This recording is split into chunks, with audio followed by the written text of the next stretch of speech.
Everyone. Thank you for joining us today for Commuting Solutions Colorado 119 membership meeting. My name is Audrey DeBarros and I'm the Executive Director of Commuting Solutions. Thank you for being with us. In order to keep us on time and to make sure that our presenters have sufficient time with us, we're going to go ahead and get our program started. We are expecting a number of folks still to be joining us and trickling in here, but we'll go ahead and jump in here. We have a lot of fantastic news to share with you about the future of CO 119.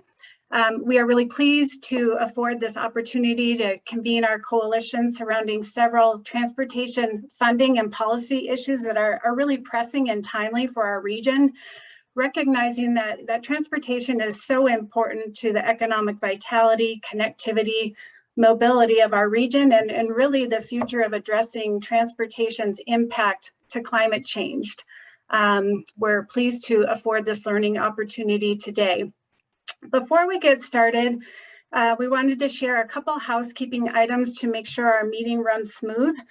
So please mute yourself and turn off your camera to reduce distractions during the meeting.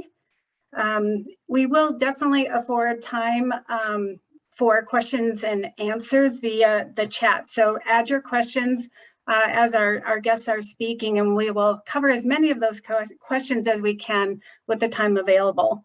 And we did want to just make note that we are recording this meeting for future use. So we do want to take a moment to thank our sponsors for gathering us here today and throughout 2021.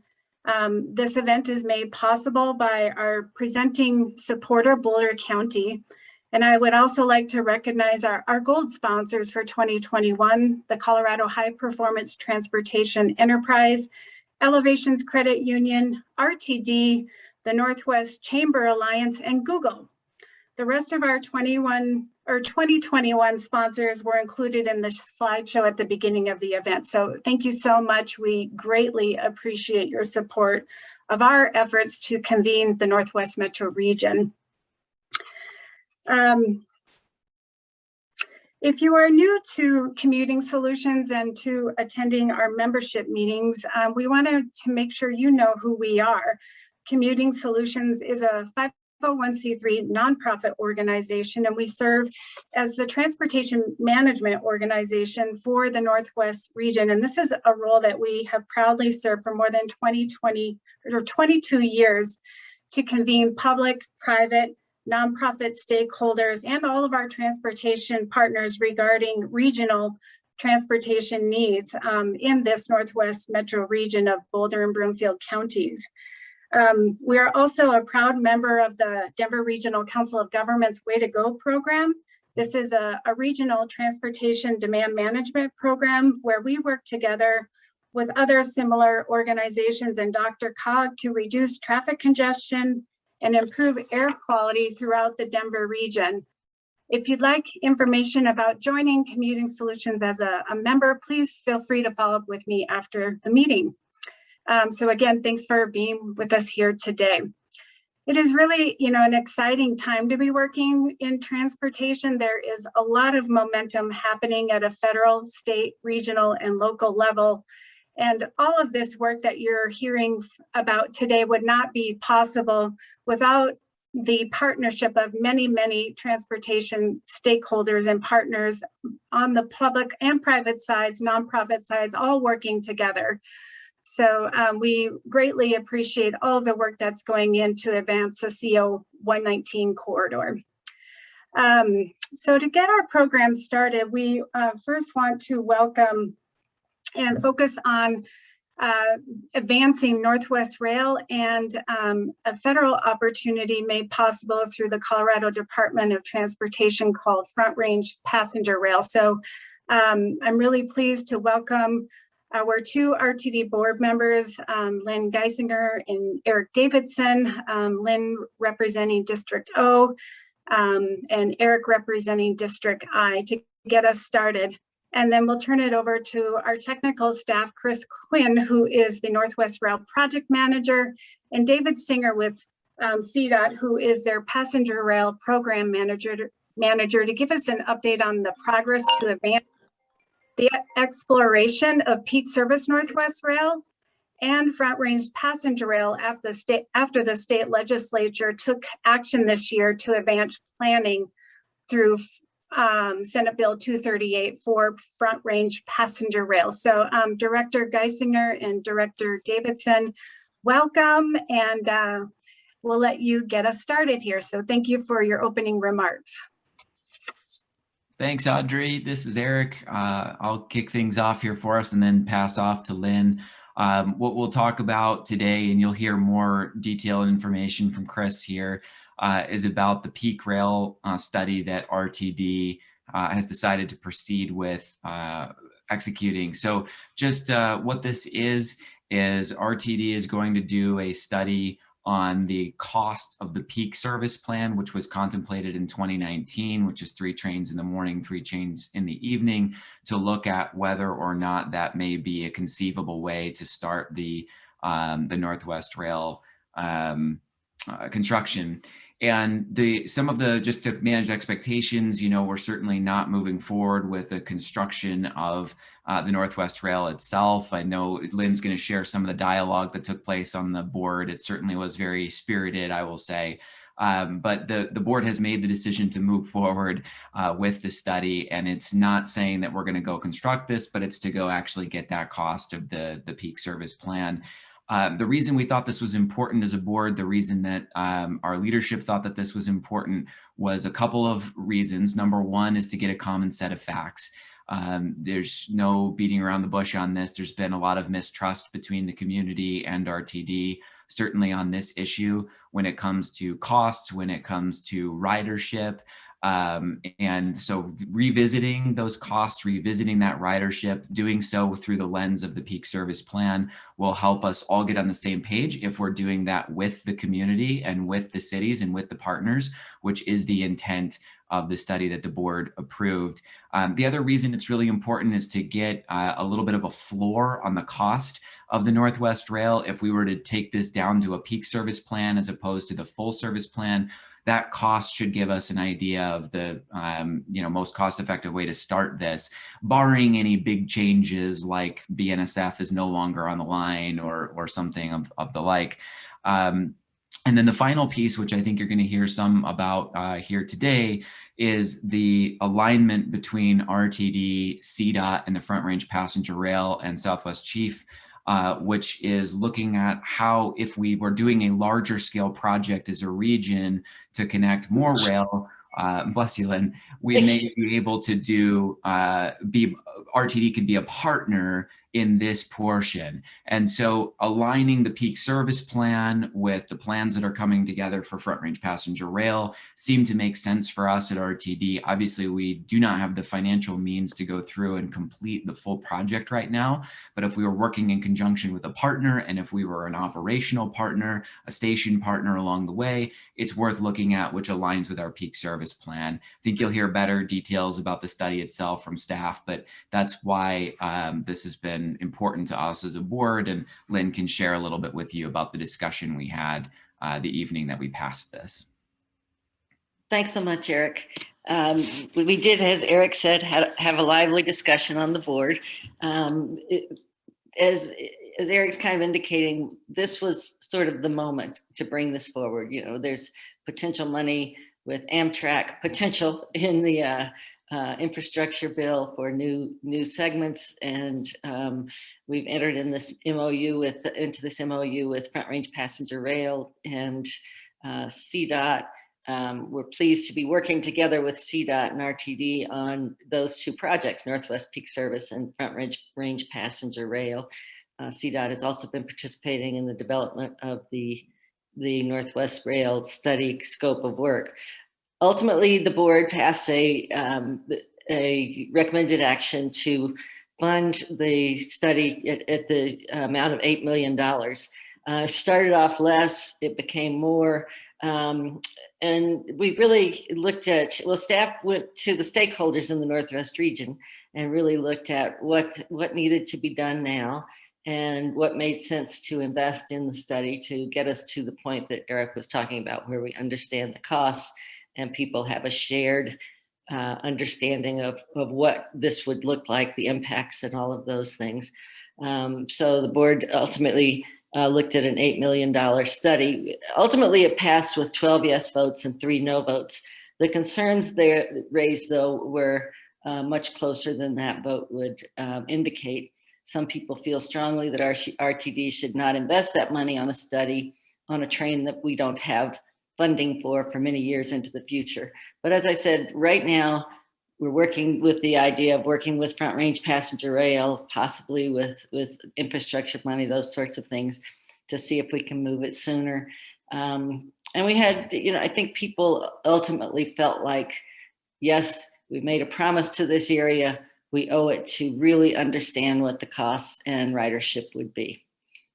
Thanks. I'm going to keep that short and turn it over to Chris and David. Thank you, Director Guissinger and Director Davidson. Just wanted to confirm you had a time to stick around for a couple minutes in case folks had questions for you. Awesome, thank you. So on that note, Chris, I'll turn it over to you. I believe we're going to cover the Peak Service Northwest Rail study that RTD is going to be kicking off soon. Thank you. Yeah. I'm assuming everybody, I'm not seeing an image of myself, so I assume you can see me. Yes, I can see you. Oh, okay, and hear me. You're Okay, looking good this morning, Chris. So just, why don't you go to the next slide, Audrey? Thanks. Okay, so I'm Chris Quinn. I am with RTD, and over the years, I have managed from the planning end the previous studies that have occurred, and do want to emphasize that we have done a lot of work on this corridor, but we have never until recently considered the possibility of just running a peak service. The Fast Tracks plan, as many people may recall, included up to over 40 trains per day that would run through the corridor. Obviously considerable expense. RTD has not been able to identify the funding for that service plan. So as Director Davidson indicated, we have been working with the stakeholders for the last few years about the possibility of running just a peak service plan.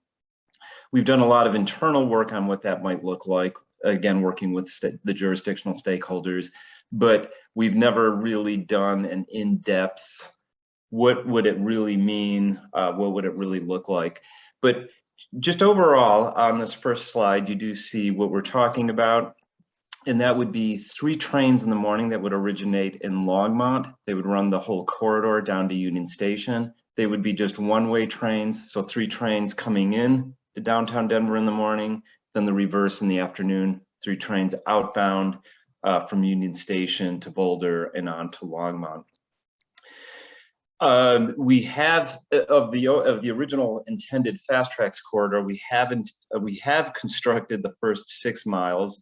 They are operational between Union Station and Westminster. That opened up in 2016, but there's still over 35 miles remaining.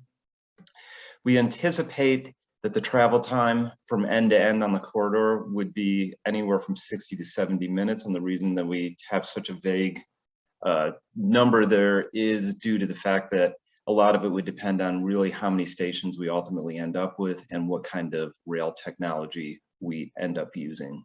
Next slide, please, Audrey. So as both directors discussed, in April, our board did direct staff to take this a step further so we could really come to a better understanding of what the service would look like. And I think they gave a pretty good overview of some of the discussion that came up with the board. So why don't we jump to the next slide? So we started thinking about this in March of 2021, and our hope is to have a consultant on board by the end of this year, and then have a study done by the end of 2023, which would indicate, now to go over what the elements of the study include, but that we have a better understanding of what this is. Next slide, Audrey. So some of the things that we want to start thinking about as part of this next phase of understanding is everything that's listed here, which includes the operational modeling. And why that's so important, this corridor is unique amongst the Fast Tracks corridors in that RTD is not able to obtain the right-of-way. On all of the other corridors that we operate, RTD has exclusive tracks or has some type of easement within the rail right-of-way so that we don't have to worry about any other participants. In this particular case, BNSF will maintain ownership of the corridor, so any service that we operate is going to have to be integrated with the freight operations that are already there and will continue to be there. And so for that reason, we would need to have it shown on the slide as sidings, and what that means is passing tracks. The passing tracks have to be long enough to park a freight train so that if we are operating on the same tracks as the freight operations, then in order to make sure that we don't have conflicts, while we are running, a freight train that may be in the corridor has to be on that siding or that passing track. And because of the length of the freight trains, each one of those sidings would have to be at least 2 miles. One of the other things that we also want to be looking at is the potential for a shared maintenance facility with the Front Range passenger rail. And David Singer from Cdot is going to be talking a little bit more about what all that means. But one of the things we want to focus on as part of this is how can we potentially integrate for the two services to work better together. The plan now is for 8 stations along the corridor. And this is something that's also very important. One of the things that's going to also influence the speed of how fast the trains run is the fact that we currently have 38 grade crossings. So it's 38 places where the rail corridor passes a roadway. In the past, when we were looking at this, there were several crossings that at the time we didn't think would need any kind of grade separation or a bridge, but traffic has changed dramatically in the Denver metro area, so that's certainly something else we would have to relook at. And then we also have 23 known water crossings, and the only reason I bring that up is often waterway crossings can be complicated in terms of getting a permit from the Army Corps of Engineers. So just one more thing that we need to look at. Next slide, please. So we've been working very closely with local jurisdictions to put together a scope of work and what that scope of work would look like. The jurisdictions we are working with are all listed in the box on the slide. And in addition to that, we've also been working very closely with Cdot, the Front Range Rail Passenger Commission, which David Singer will talk more about again, and then also the Denver Regional Council of Governments. We hope to have a request for proposals out very soon. And as I said earlier, we hope to have a consultant on board by the end of this year. Next slide, please. So just to go over again a little bit more of what we hope to get from this effort is really get a good sense of what the project cost would be from both the capital construction standpoint and the operational costs. As I noted in an earlier slide, we have engaged the BNSF, who will continue to maintain ownership of the railroad, to determine what their needs are going to be. Obviously, since they will be maintaining the corridor, we would have to be paying, I'm sorry, I have a loud cat. We need to know what kind of costs we would need for maintenance ongoing to keep the operations running, and also know what kind of impacts we would have to the communities from an environmental standpoint. And next slide, please. Oh, so yeah, so in terms of what we would, need to come out of this is, or what we're hoping to come out of this is really a solid sense of what the costs are going to be, environmental impacts, and then transitioning into David's presentation, where are our opportunities for integrating with the Front Range system. So thank you. Thank you, Chris. Your cat is rooting you on there, so good job. David, we'll turn it over to you to update on the progress for Front Range Passenger Rail. Thank you. Thank you, Audrey. I'm hiding in the basement from my loud dog right now, but I've learned that lesson hard ways of past presentations. I'm happy to be here and give you all a snapshot of the Front Range Passenger Rail vision, how we got here today, and what are some of the next steps. If you take to the next slide, it's a unique partnership with the Rail Commission, for which RTD and Dr. Cog are members, and they're leading the policy aspects and governance, and Cdot is providing kind of the engine on the technical expertise and project management.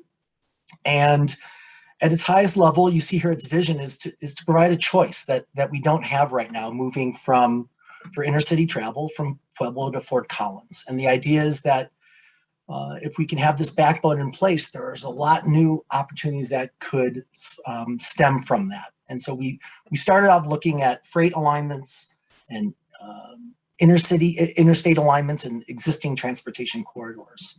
Next slide, please. So when you think about starting up something from new, we kind of compartmentalize in a number of different buckets. And Audrey talked about Senate Bill 238. And so there's the policy and governance side, and there's been a lot of progress in the past year on that. And I'll talk about that in a minute. There's the program side and making sure that this vision is reflected consistently in the long-term visions and the long-term plans at the local level, in terms of stations, at the regional level, and in our state plans, like I said, in a consistent fashion. So it's working with stakeholders up and down the corridor. And then the most critical part in my mind is the project definition. And what does this look like and how does it perform? And understanding what that solution might look like. So all three of these things are happening in concert. Next slide, please. So on the policy side, with the passage of the last legislature, you'll see a map on the next slide of the district that was passed. And it goes from state line to state line. It's a very large district. And it has all the necessary powers to plan, design, build, operate a passenger rail system. It also, Audrey, able to advance that? Christina, can you advance the slide, please? It has proportional representation. We're troubleshooting some technology issues, so just bear with us a moment. Internet access is compromised for Christina, so just, here we go. Thank you, Christina. Yeah, so it's got, it's a large board, it's a large district, and you'll see here some of the representation from the MPOs. It's a more proportional representation than the previous Rail Commission.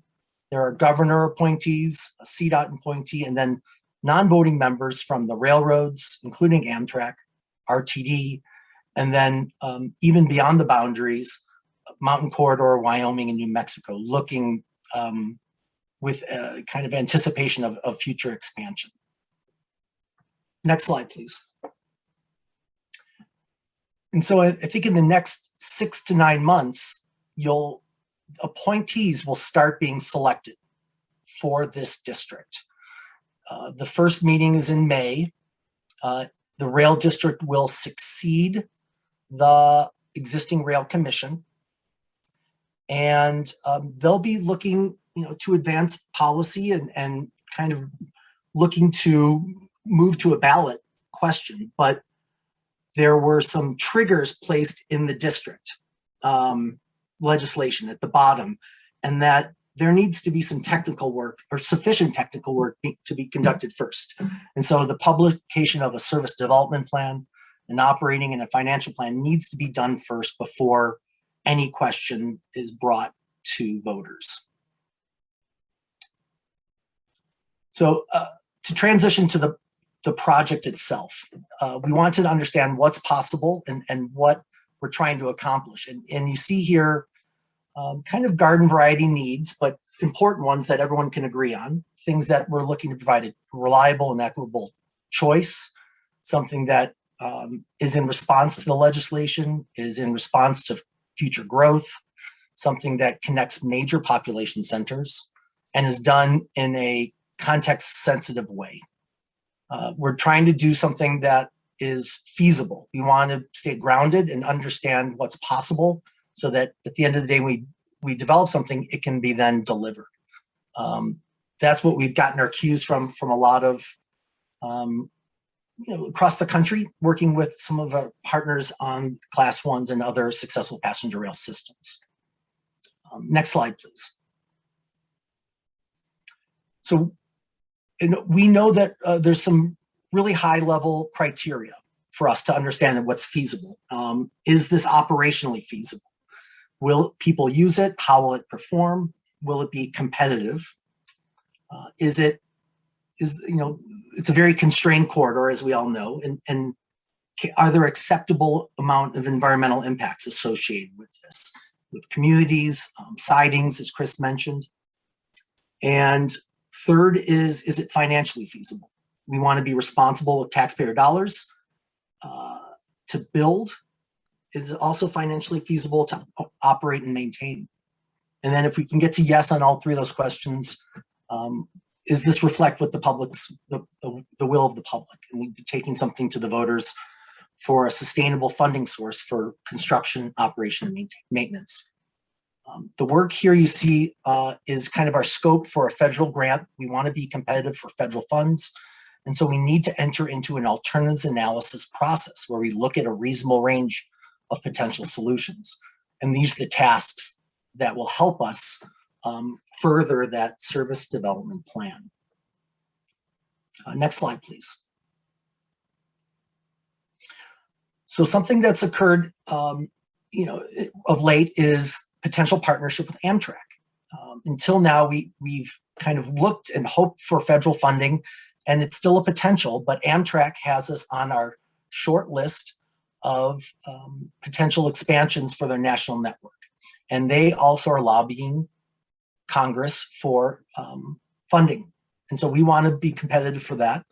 And the way Amtrak looks at expansion of intercity rail is also kind of a modest first step. 3 to 6 trains operating on existing freight alignments.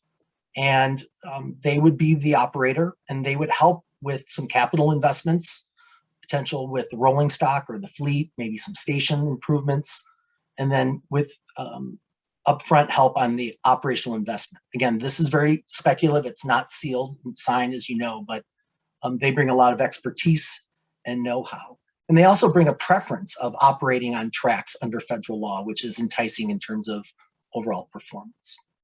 Next slide, please.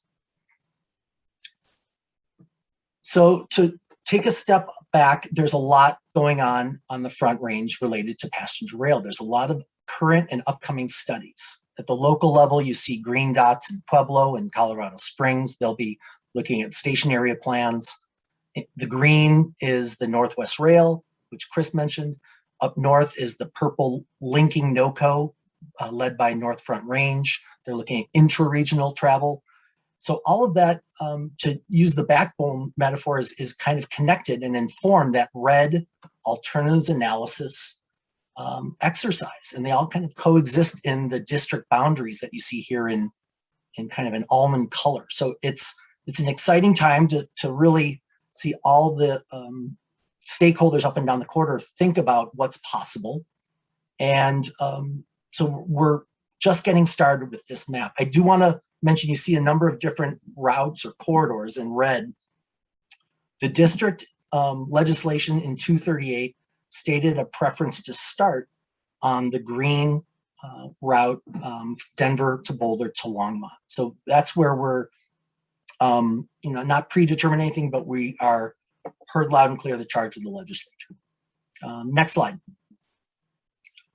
All right, this is, I don't need to repeat what Chris mentioned, but BNSF has seen the dynamic of a local and an intercity system operating on their same track in Chicago and LA, and they said the cautionary tale is to bring them one integrated operating plan. So that's what the challenge is for Cdot and RTD and the district, is to see where we can coexist, where that win-win might be. And so that helps BNSF understand the impact to their freight operations. Next slide. So we've just begun scoping this out with RTD and Cdot, and there is a lot of commonality. We're looking to try to accomplish the same thing, a reliable trip in the same space, looking to serve similar major populations. Some of the engineering aspects are the same, and same with the environmental context. And you all as stakeholders are similar too. But we do want to emphasize that it doesn't entirely align, and that there is going to be some challenges for us, and that intercity and commuter travel have different characteristics. They may have different speeds and technology. The schedules may be different. We may not be serving every station that RTD intends to serve. The operators may be different. Maintenance yards may have different needs, and then the service area may also be different. We're looking to go beyond just the Denver to Longmont area. So that's kind of set up the scope for us, and the things that we need to really roll up our sleeves and address in the coming 2-year period. That I'll close there and turn it back to you, Audrey. Thank you for your time. Thank you, David, Chris, Director Guissinger, and Director Davidson. We, again, appreciate you providing this valuable update to us, or for us all here today. I did ask a question, or I put in the chat, if you have a question for any of our colleagues from RTD or Cdot, please just put it in the chat, and we'd be happy to try to answer them. I just wanted to say on behalf of Commuting Solutions, we're really excited about both the Peak Service Northwest Rail updated study that RTD is embarking on in 2023. It will provide updated and very valuable information to inform future decision making. And you know, this exploration of partnership with Front Range Passenger Rail is also super exciting. And you know, we are obviously really supportive of the inclusion of the Northwest Mail alignment into the project definition, as included in Senate Bill 238 as a place to start. So both of these opportunities are looking to advance Northwest Rail, which, as we all know, is a very important commitment that Fast Track's made to the Northwest Metro region. So these are the next near-term opportunities to bring that corridor commitment forward. I'm not seeing any questions in the chat. So thank you all for joining us here today, and we'll look forward to keeping in touch with you going forward. All right, then we'll turn our attention to the State Highway 119 or CO 119 corridor located between Boulder and Longmont.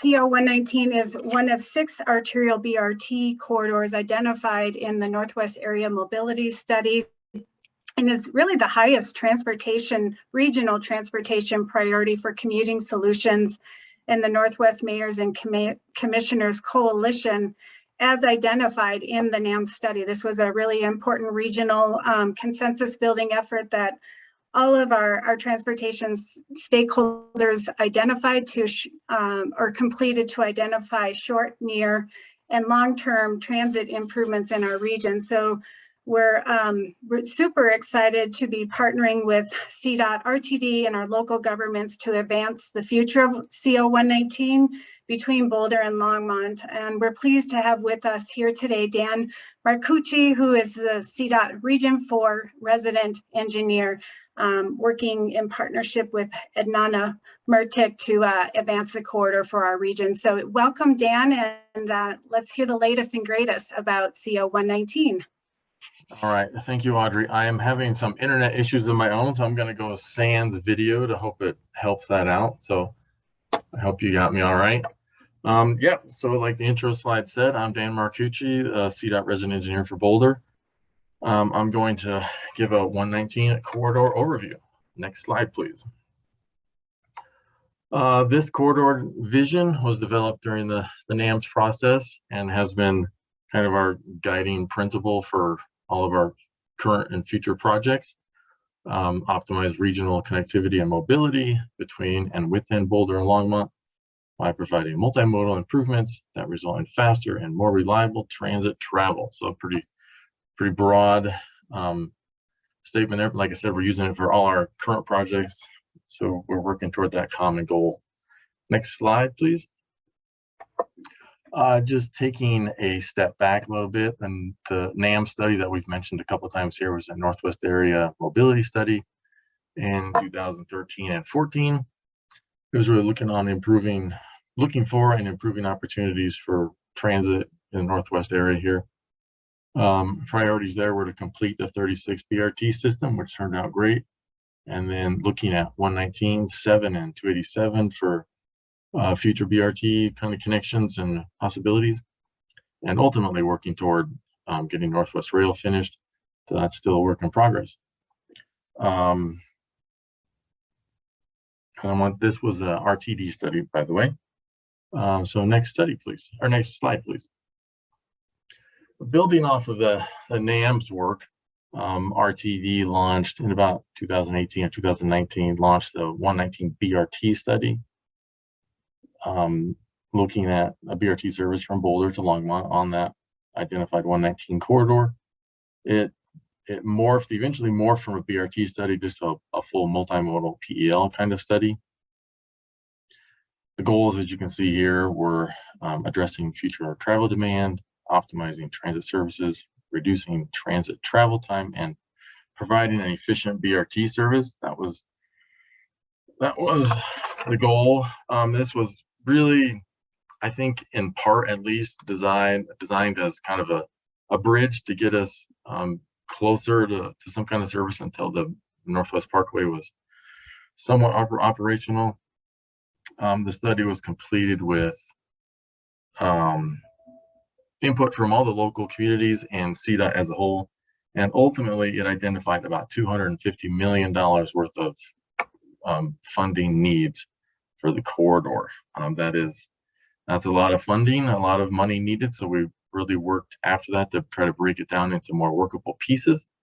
Next slide, please. So this slide talks about the current projects going on in the corridor. I'll walk through them briefly.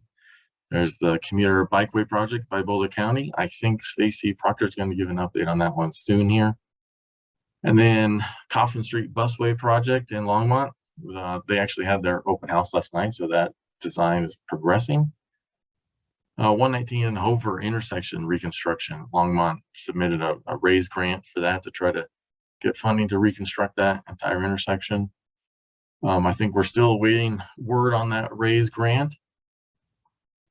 Let's see, 28th Street improvement projects by the city of Boulder. This would add bat lanes, from Iris down to Mapleton kind of area on 28th Street. Really provide a great improvement on that stretch of road. Community Solutions is working on first and final mile connections to any of our improvements that we make. Cdot is working on an adaptive signal project to kind of extend our adaptive signals from Longmont farther to the south toward Boulder. Adaptive signals, in case you're not aware, really an intelligent kind of a traffic system that can adjust on the fly to meet the current demands. If there's some kind of influx in one direction, it can adjust. And it's really designed to use technology and the signals to make better use of our existing highway system without doing major, capacity improvements and those kind of things. And then last but not least is the Cdot safety and mobility project and related traffic alternative study from HPTE. So next slide, please. This slide here just kind of gives a graphical overview of all the projects going on in the corridor. Some current, some future projects. So it's really been, we put this together so we have a big picture of all the current and future projects coming up. Really working together on these projects to get that full implementation of the PEL in the future. We're working toward that, and also to develop future funding strategies to fill in that gap from where we are now up to that $250 million or even closer to $300 million to finish our ultimate PEL vision. Next slide, please. So there's several projects, many projects going on at the same time now, and we are doing a coordinated approach here. All the projects are working together and looking to build upon one another. We're hoping during our design processes, we're working very closely together, and hopefully those design processes lead to construction activities that are very strategically phased and implemented, so we can get our biggest bang for our buck, build where we need to initially, and then also minimize throwaway. Anything we want to build, we want to make sure that it fits into that bigger picture of ultimately getting to the TEL lanes identified in that PEL, someday in the future. And finally, the collective resources are leveraging the money. We're trying to leverage the money to get more or additional funding in the terms of Dr. Cog money or some other kind of grant money, or even any future kind of stimulus money that may shake out here in the future. Really just trying to get all these projects situated so we're better positioned to capitalize on any future funding that might shake out due to our efforts here. I guess just one last point on this is you can go back. One last point is we're really trying to phase this project to try to meet our current funding situation.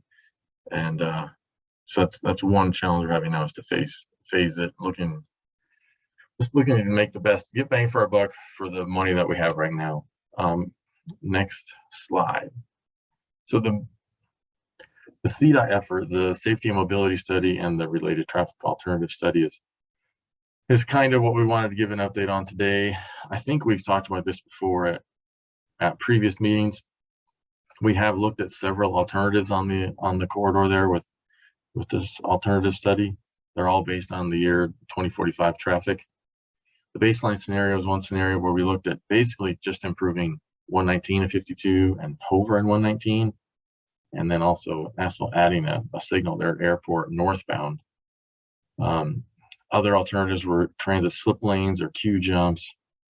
One alternative was a 3 general purpose lane for the entire corridor. And then there were several tolled express lanes that we looked at, just adding lane to the existing ones now and actually converting the general purpose lane through some of the intersections, and then a completely grade separated option at those intersection crossings. So we have made progress, a lot of progress in all those analysis. Some key milestones that we have in May 2021, our analysis determined that the best application or the best modification at 119 and 52 would be to split the intersection out, similar to 63rd and 119, or maybe 119. Get a separation between the north and southbound lanes. This helped our efficiency with signal timing and trying to get more people through there. So that has been incorporated into all these scenarios.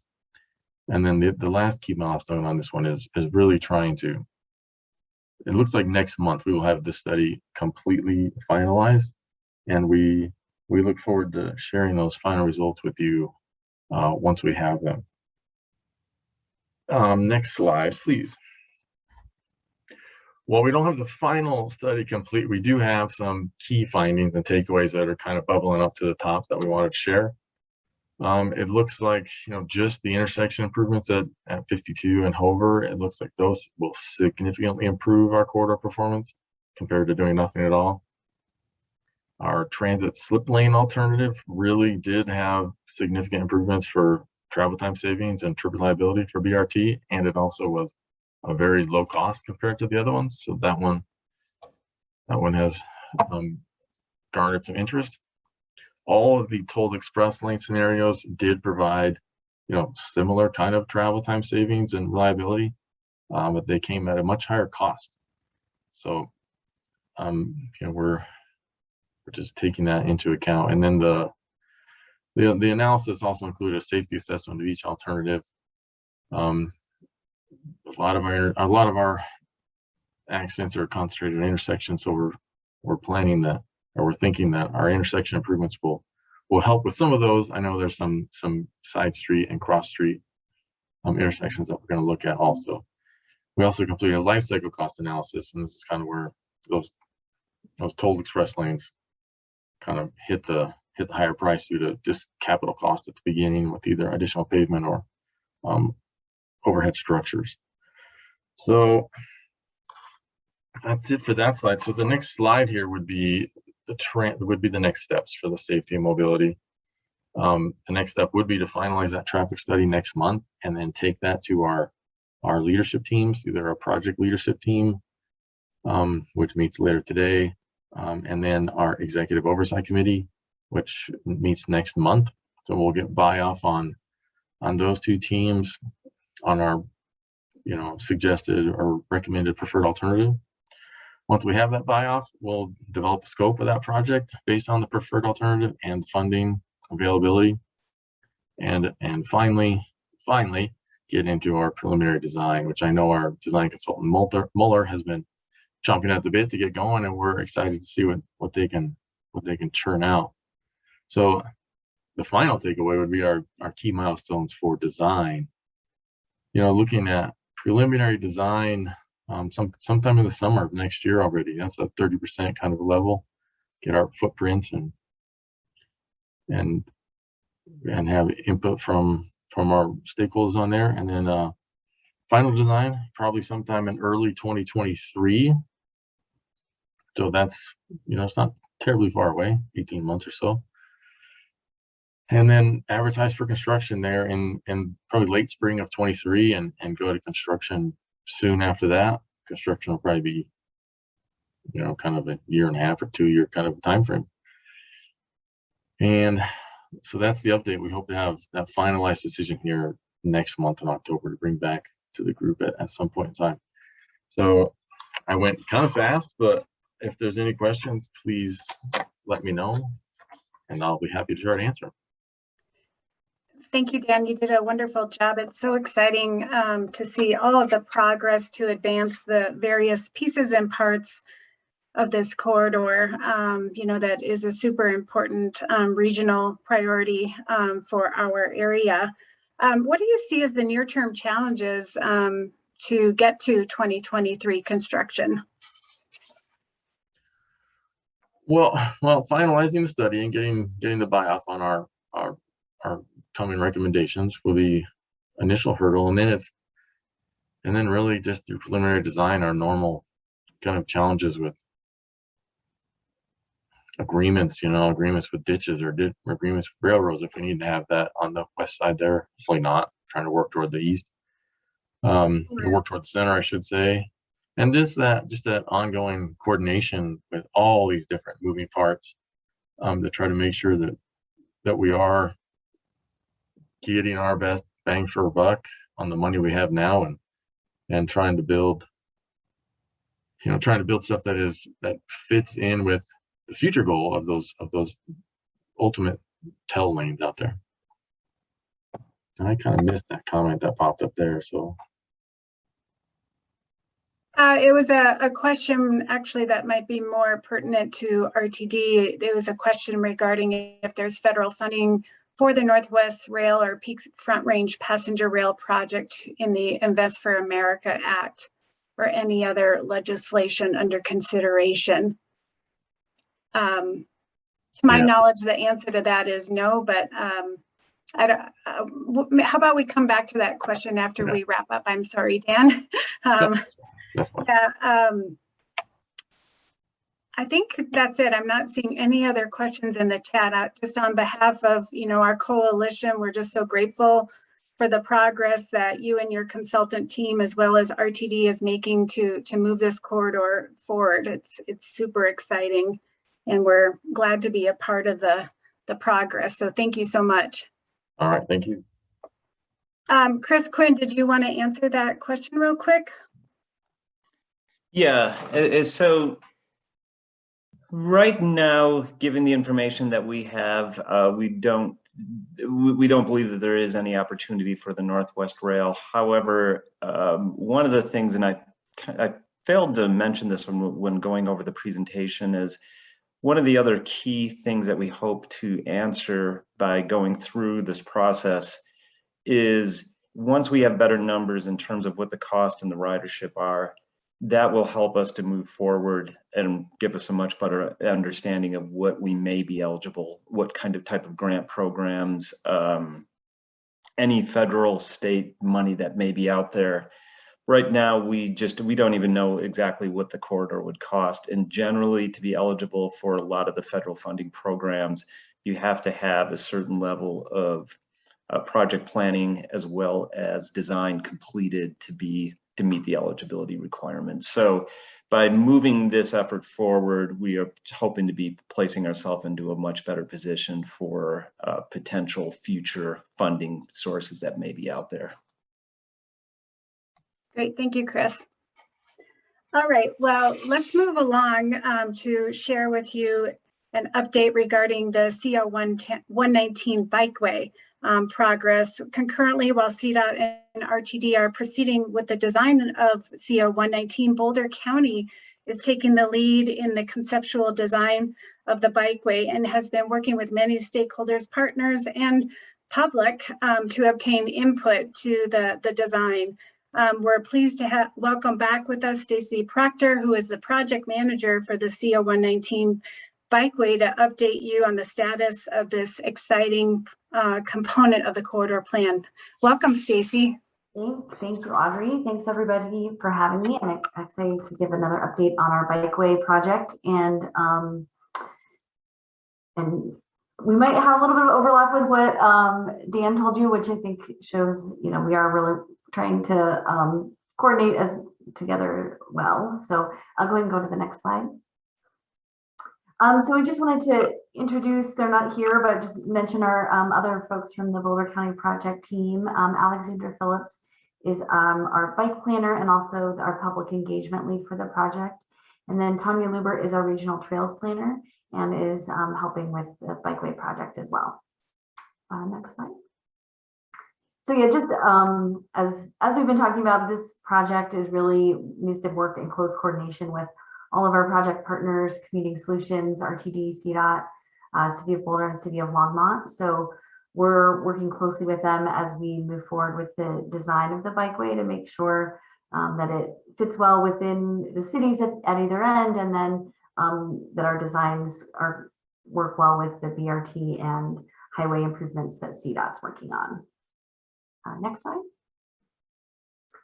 I won't go too much into this because I think Dan covered it well, but the Bikeway idea of a bike facility along 119 was originated back in 2014 with the NAM study, and then was also part of the 2018 multimodal corridor vision that was identified as part of the PEL. And then Cdot took it a step further and completed a conceptual design for the Bikeway. And then after that, Boulder County received a grant to complete a final design of the Bikeway project. And so right now we're here in the concept plan review and refinement phase. So we have additional data, including land survey, environmental information, and we're right now on a public engagement phase. We had a public meeting a few weeks ago. We've been doing presentations at different group events, tabling. We have a survey that just closed yesterday. So we're getting a lot of input from the community on alignment options, typical sections, and then other kind of high level ideas, and just trying to kind of get input from people. And then moving here soon in the next week or two, we'll move into preliminary design. And our schedule, is really trying to match up with what Dan was talking about in Cdot, so that we're moving together in terms of coordinating our design and then hopefully coordinating our construction as well, and being able to construct the project elements at the same time as we move forward. We're estimating the construction cost at this point to be between $30 and $35 million for the Bikeway. And we don't actually have construction funding yet, but we are pursuing all the opportunities we can for funding, and leaving no stone unturned, trying to have that funding available in 2023 when we hope we can begin construction. Next slide. This is kind of an overview of our schedule. Here you can, or at the bottom star there, you can see we're at our first public engagement phase, as I mentioned, having stakeholder meetings and meeting with the public and getting input. And then that's under task 2, you can see the concept plan review. That's where we're at now. And then moving into preliminary design, we hope to have that next spring. And at that point, we'll have another round of public engagement to get input on the draft design, and then move into final design, hopefully by the end of next year. Okay, next slide. So one of the important things about the Bikeway is that we really see it as an opportunity to connect two communities in Boulder County, our 2 largest municipalities. And so if you look at this map, you can see that both Longmont and Boulder have a lot of multi-use paths and on-street bike facilities.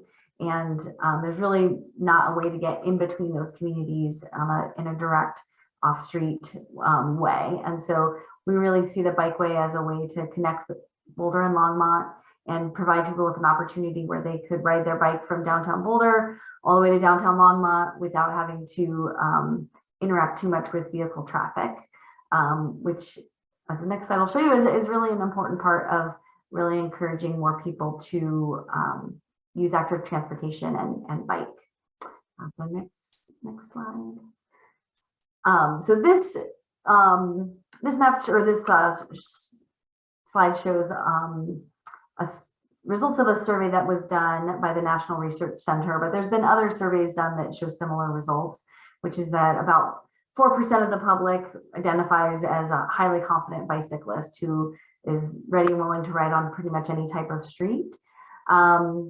But then there's about 12% in this study that showed that there's a 12% of people who are somewhat confident. So they're willing to ride on most streets, but would prefer a trail or some sort of bicycle infrastructure.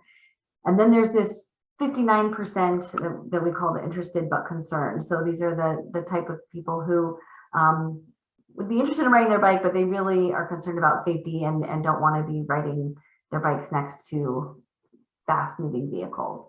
I have an animation on this, can you click once, Christina? Or yeah, just go down one. Yeah, there we go. So the red box here kind of shows a bicycle lane on a 4-lane roadway. This is the most similar of the options of here on these options to the 119 corridor. But it shows that 20% of people say that they'd feel comfortable riding their bike on a facility like that. I would guess that if you said that vehicles are going 65 miles an hour, that might go down a little bit. Okay, if you can click again, Christina. But then you can see here the green that if you have something that's separated from a separated bike lane or a completely separated facility, a bicycle or walking trail, that number of people who are interested or would feel comfortable goes way up to about 70%. And so that's really the why behind a bikeway along 119. There is a shoulder out there and some people do ride on it, but we really want to expand the number of people who are willing and able to use that facility. And so we're looking at the 59% of people who are interested but concerned, who would really consider biking if they had the infrastructure out there. So we're really hoping that having this good facility and increased electric bicycle usage will help make this a facility that many people can use to get between Boulder and Longmont. Next slide. So our goal with the bikeway is to make it safe, direct, accessible, and comfortable. So those are sort of our vision and our design goals. So in terms of safety, we're looking at having grade separation at the higher volume cross streets. We want to have good lighting, good sight distance, those safe conflict zones for those areas where we don't have underpasses. We want it to be direct, minimize the length where we can, and really kind of have good continuity along the corridor.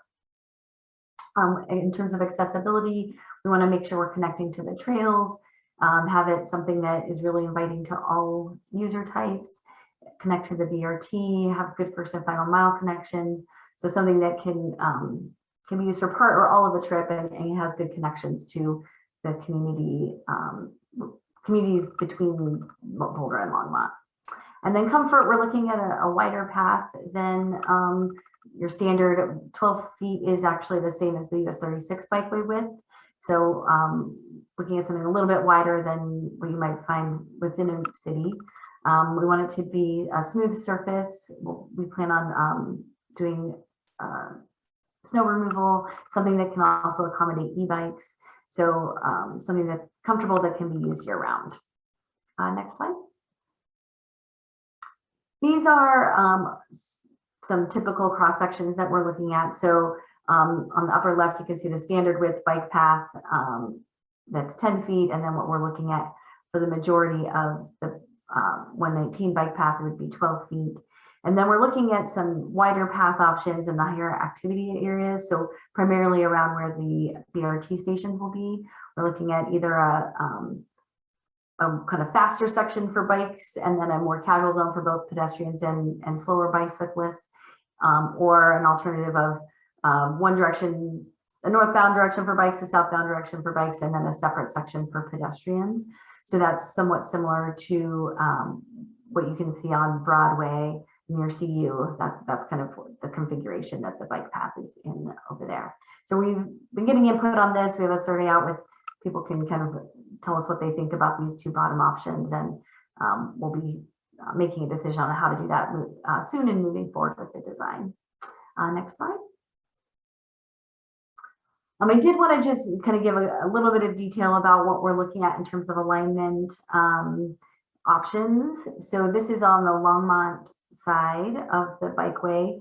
And so the red line is the conceptual alignment that Cdot created. And basically that's staying within the median up until past Connector Road, and then an underpass there and connecting into existing multi-use path within the city of Longmont. We've also been looking at the blue alignment, doing an underpass south of Airport Road to get to the other side of the diagonal, and then using the existing underpass, and then heading up north along the diagonal. The dotted line there is that we would need to get some right of way if we went with that alignment. So that's just to kind of designate that we'd have to figure out an alignment based on where we can get right of way, and then connecting again into the existing multi-use path in Longmont. And then we also have the gold alignment, which would follow the red conceptual design alignment, but then stay within the median and cross over onto the east side of 119, and then connect into where the underpass is by Oscar Blues. So those are kind of the three options that we have. The green potential future connections are kind of just recognizing that some people are going to want to try and get to the bikeway from the Lobo Trail. And so how can we maybe do that or think about that in the future? Not necessarily as part of this project, but just something that we're thinking about that might connect in.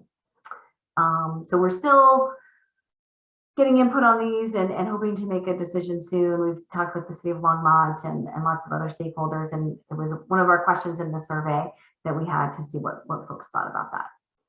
Okay, next slide.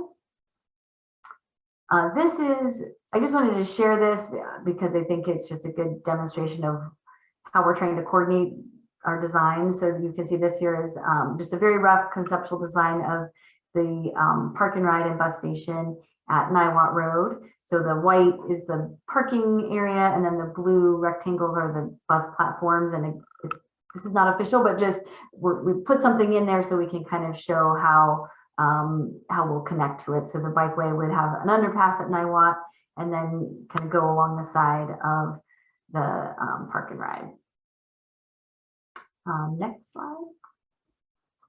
Okay, and then I wanted to also share, this is the alignment options on the south side in Boulder. So again, we have the red alignment, which is the conceptual design alignment. So that would basically start at the Pleasant View soccer fields, go underneath 47th. We could use the existing bridge and with some grading, create an underpass there, and then go along the right of way and connect into the 4 Mile Canyon Creek Trail there, would be a connection, and then cross 4 Mile Canyon Creek along the road again, and then an underpass down north a little bit into the median. So that's one alternative we've been looking at. And then we also wanted to look at a potential way to use the new multi-use path that was developed as part of the diagonal crossing development. So you can see kind of the black line that goes just on the southish side of the diagonal crossing goes, and then the blue alignment there, we would just kind of extend it and cross 4 Mile Canyon Creek and an underpass again to get into the median. The dotted line is another option of potentially using the existing bridge for the roadway there, depending on what the floodplain impacts look like. So we're crossing 4 Mile Creek here. 4 Mile Creek, we need to look at the floodplain, and that's one of our factors that we're considering as we decide which one is the best alternative. It does seem like there's pretty strong preference so far from the stakeholders for the red alignment, but a final decision hasn't been made. But that's kind of from the survey and then talking to stakeholders on this end, there seems to be a more consistent preference for the red alignment. And then the green is a planned underpass that will hopefully be maybe constructed in the next year under the railroad that connects to the Cottonwood Trail that we've been in plans for a long time. So hopefully that'll be completed soon and will provide just one more connection to the Bikeway. Okay, next slide. I also wanted to just give a quick overview of our engagement. So we really are want this project to have equitable and inclusive engagement. I'm really trying to reflect diverse voices and seek out people who maybe don't normally participate in public processes and decision making. So we have a lot of different strategies. We do have a equity advisory group that is a Spanish-speaking group of community leaders. And then 2 of the members from that group are also participating in our community advisory committee. And we had a call for people to apply for that, and were greatly appreciated that there was a lot of interest from the community. We had 99 people apply. So, and we're trying to narrow it down to 8. So we're excited to have so much interest in the project, and are excited to have community members participate in review of the design and give us feedback as we move along the project. Next one, I think that's the end. Yep. So our project website's listed here. You can sign up for updates and give comments there. And then I also put my contact information and Alexandra's contact information if you want to reach out to us at any time with any questions. Great job, Stacey. You're doing a phenomenal job, you and your team leading this project. And I know there's a lot of interest. You know, this is already an important regional cycling corridor. So this project is only going to make it safer and more accessible for a diverse set of uses. So keep up the great work. Awesome, thank you. Thanks. We'll have you back as we move forward and you move forward into 2021. So thank you. Yeah.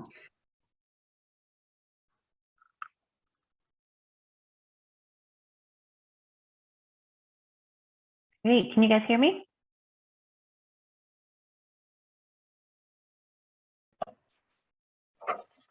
Sorry about that. I thought I was unmuted and I was not. So we're pleased to have with us here today to share the final results from the CO 119 first and final mile study, which Commuting Solutions has led for the past year to identify connectivity, services and programs to improve safety and access to the future corridor bikeway, bus rapid transit station access, and overall safety improvements for all users, bikes, pedestrians, etc. So I'm pleased to have with us my consultant Carly Sieff with Fehr and Peers to share with you this final study. And we'll be releasing the study in October, so you get to have a sneak peek. So Carly, welcome and take it away. Great, thanks, Audrey. So as some of you might remember, I think it was about 6 months ago, we were on the membership meeting presenting draft recommendations that we were still working through with the public and stakeholders. So thank you all for giving comments and honing those draft recommendations into what is now the final plan. So as Audrey mentioned, we'll walk through some of the high-level key recommendations and let you know what's coming over to you in the next month. So a little bit of project background for those who aren't aware of the First and Final Mile study or what a First and Final Mile connection is. So this builds off of a lot of what you've heard over the last hour. But what this study focused on was providing that connection, filling in that gap between the BRT stations or the bikeway and one's final destination or one's home, their origin. So we looked at 5 different key categories in order to provide that gap closure. So the first is bicycle and pedestrian connection closures. So you're on the bikeway, you need to get to your house, you're leaving this very low stress, wonderful, comfortable facility that Stacey outlined. We want to make sure that we're continuing that low stress experience as close as we can to your front door or to your place of work. So we looked at those high stress gaps and how to make recommendations to make them low stress and comfortable for all ages and abilities.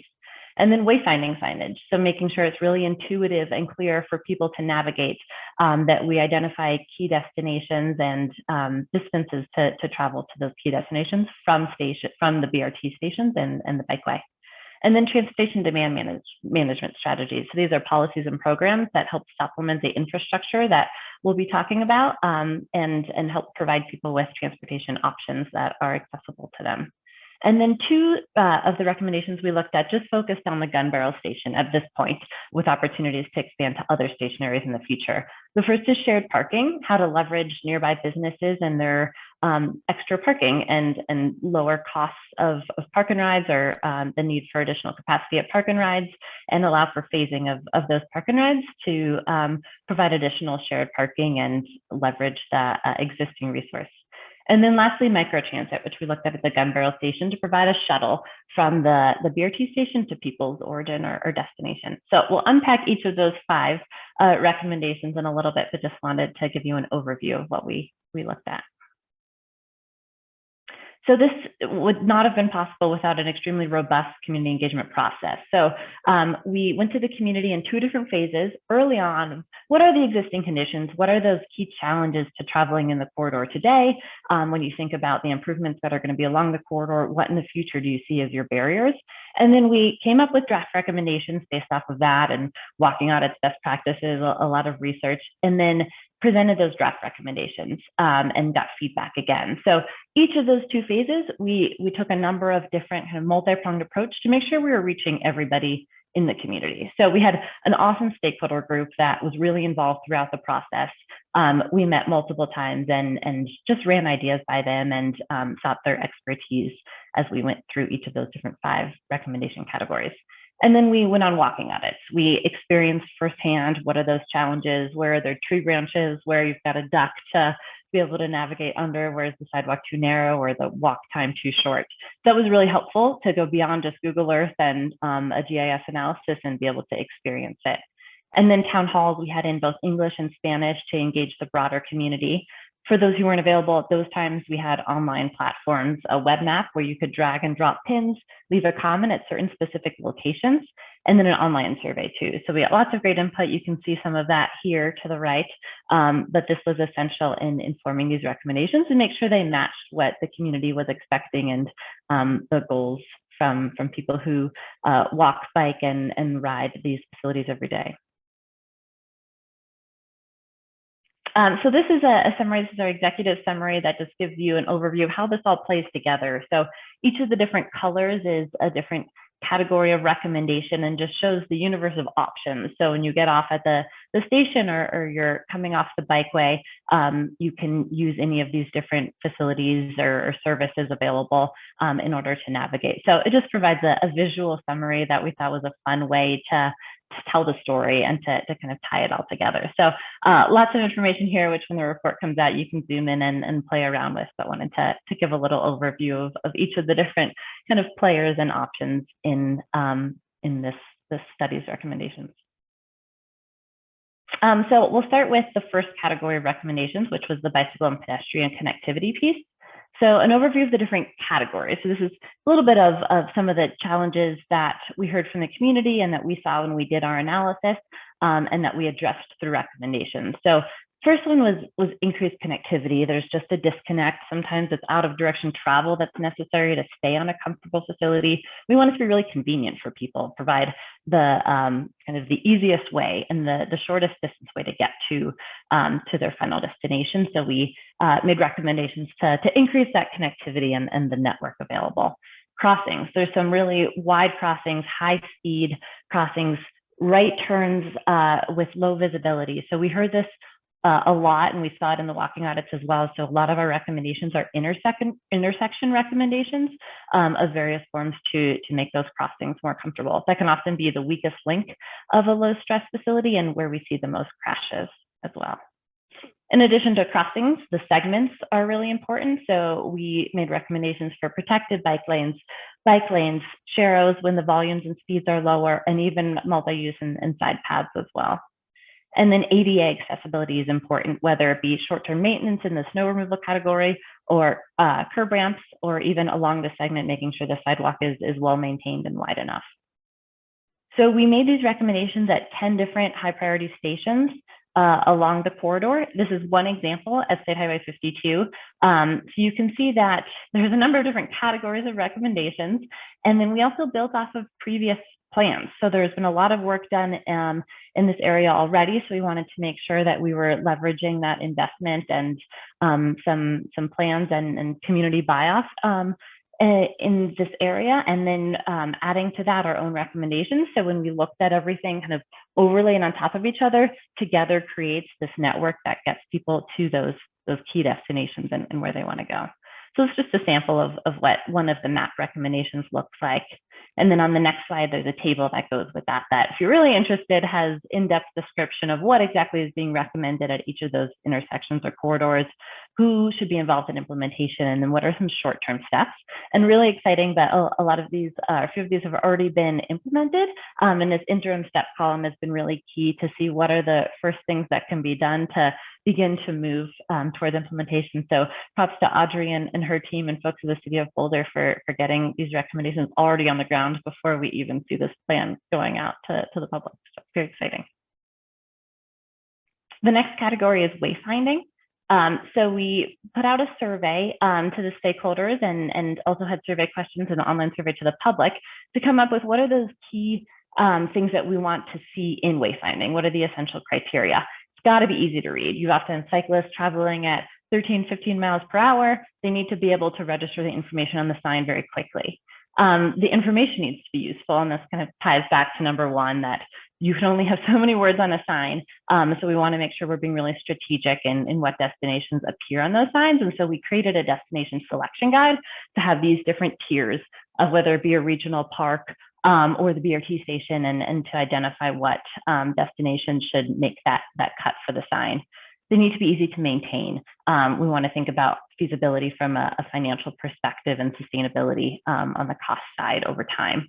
And then it's going to be unique to the CO 119 corridor, but also thinking about the number of BRT corridors that we already have US 36 and that are planned, and to create kind of this family of corridors and make sure that the branding and the logo is all connected across those different corridors as well, while making sure that this corridor has its own unique branding. So in addition to the destination selection guide and this identification of what wayfinding should look like, we developed 3 maps with the help of Apex Design to identify where should each sign go, and at each sign location, what should it say on it, what are the directions of the destinations that are going to be identified on that sign. And we decided to include both distance and time. For different people that can be helpful to know how far away the destination that they're going to is, so they can kind of pace themselves and know that it's actually really accessible to walk and bike to places that maybe they're used to driving. Next category is transportation demand management. So we've got 2 slides outlining some of the key recommendations. This is a little bit different at every station, given, it's at CU Boulder, you have a very different, oh, just so you like the signs. CU Boulder is going to be a very different clientele than gun barrel. So we have station-specific recommendations, but this is kind of the umbrella of categories. So station amenities is going to be really important, that people have shade, that they have information available to them, maps. Technology has really expanded the opportunities at stations to make sure that people feel comfortable and have the information they need to make decisions about their travel. So that falls into the trip planning information as well. Regional bike share has been a conversation along this corridor. And so working with Boulder and the bike share system locally and seeing what opportunities there are to expand bike share regionally along the corridor would be a great opportunity that's going to be considered further as well. And then shuttles. So this ties into the microtransit piece that I'll talk about, but large employers can offer shuttles, a great opportunity for IBM that's very slightly offset from the BRT to be able to access kind of more door-to-door service. Bike parking should be covered, secure. Folks are leaving their bike all day, often in the snow, so an important consideration. And then this is more on the policy and program side of TDM, but just having people know what their options are can be overwhelming when you're switching to taking transit or switching to biking from driving. And so on the marketing education side, Commuting Solutions runs a great program called the Workplace Commute Ambassadors Program. So being able to leverage the resources that Commuting Solutions offers. And then on the land use side, just thinking about how we design our spaces to be pedestrian friendly, putting parking lots behind buildings, and just the human scale can really make a big difference. EcoPass program, City of Boulder and Longmont as well, of great opportunities for free transit. Employers should leverage this as well. So a really great foundation available through RTD and the local jurisdiction. And then parking policy, considering shared parking, which I'll talk about next, just as well as quantity of parking. When you have lots of other options available, the formula should change as to how much parking is provided. And then shared parking. So what we did here is just some background on shared parking for those not aware. So there's some good examples in the RTD service area already. There's an image shown here, and then as well as McCaslin Station at Cinnabar. So instead of RTD building a large amount of shared parking, you can look at nearby businesses and see where there's extra parking that's not being used and leverage that. This has lots of cost savings, less impermeable surfaces, and then able to better allocate that land use that would be towards doubling up parking. So it works really well in businesses where maybe a church where peak use is on Sunday, RTD peak use is Monday through Friday, and so they really complement each other well. So what we did to evaluate shared parking along this corridor was look at shared parking policies of RTD. And then we started to think about who are the businesses nearby. We wanted to focus on the gun barrel station first, where we could really leverage opportunities. So we came prepared to those conversations with what are the benefits, fully aware that there are some considerations or challenges and costs of those. And so engaged with SpectraLogic and with Hamden Inn. So on the next slide, we can see a map. These stations are very close to the proposed or the future gun barrel station. So especially if we build a future bicycle and pedestrian connection, really make this a comfortable kind of walk from the shared parking to the gun barrel station. This is a great opportunity to allow RTD to phase in the planned park and ride at Gun Barrel, maybe have a better sense of what the demand is for parking. And both SpectraLogic and Hamden Inn were really excited to share their parking in exchange for additional rent. And so this is a conversation that we planted and we started, and the City of Boulder and RTD are going to pick up from here. But we're excited about a future relationship with SpectraLogic and Hamden Inn to be able to leverage their additional parking. And then lastly, microtransit. So what this is an on-demand shuttle. So it works a little bit like an Uber Lyft. Sometimes you have to walk a few blocks. It might take a few minutes longer than your traditional Uber response time, but it provides an opportunity to connect from the gun barrel station to wherever you're going. And I'll show a study area or the proposed service area next. So what we did as a part of this study is we forecasted ridership. We looked at other peer microtransit programs that provided first last mile connections. We looked at how many people currently walk and bike from the gun barrel station, and how likely are they to switch to microtransit. We looked at the density of people living and working in the service area and a lot of elasticities and best practices, and made an estimate on how many people would use this service if it existed. And based off of that analysis, on the next slide, we are recommending to pursue further identification of operational characteristics and pursuing a one-year pilot to make sure that our forecasting was accurate and build some momentum for this program, and look into a longer-term implementation of this microtransit shuttle. So you can see in the service area here, there's a lot of big employers, key destinations that the shuttle would provide access to, as well as dense residential areas that currently it's just a little bit too far to walk to the station, and having the shuttle fills that gap and just would increase transit ridership and be able to leverage that existing investment. So this is a really exciting opportunity. City and County of Denver just launched their Montbello on-demand microtransit service. So we've got a lot of momentum in the region for microtransit, and excited to see where this recommendation goes next. Thank you very much. I think we've got a couple minutes for questions, Audrey, but I know there's a lot of information, but keep an eye out for the full plan for all the details. Thank you, Carly, for blazing through those slides. And thank you for your project leadership on behalf of the consulting team. We're excited to release this study next month. So I also wanted to thank the City of Boulder, Boulder County, and the City of Longmont in your partnership in completing the first and final mile study. And we look forward to working with all of our partners to bringing forth some of the recommendations in the near future. So we're at the end of our meeting. Thank you for your time, and again for a crash course on all that's happening and more in the CO 119 quarter. We would once again like to thank the generosity of our sponsors, for which opportunities like this would not be possible. So thank you for being here. We have a lot going on between now and the end of the year to finish 2021 strong. Next week, we're hosting a How to Ride event for the cities of Lafayette, Longmont, Louisville, Superior, and the city and county of Broomfield. So look forward to plugging in with folks there. And then we have our second signature event of 2021, the 5th Sustainable Transportation Summit. And for this event, we are going to be focusing on electrifying transportation. This is a critical component of achieving climate change goals identified for Colorado. We're excited to be bringing in Patty Monahan. She's a commissioner for the California Energy Commission, who has been working obviously on electrifying transportation and more in California for several decades. So on behalf of Commuting Solutions and our board of directors, thank you for being here. Have a great day, and we'll look forward to connecting with you soon. Bye-bye.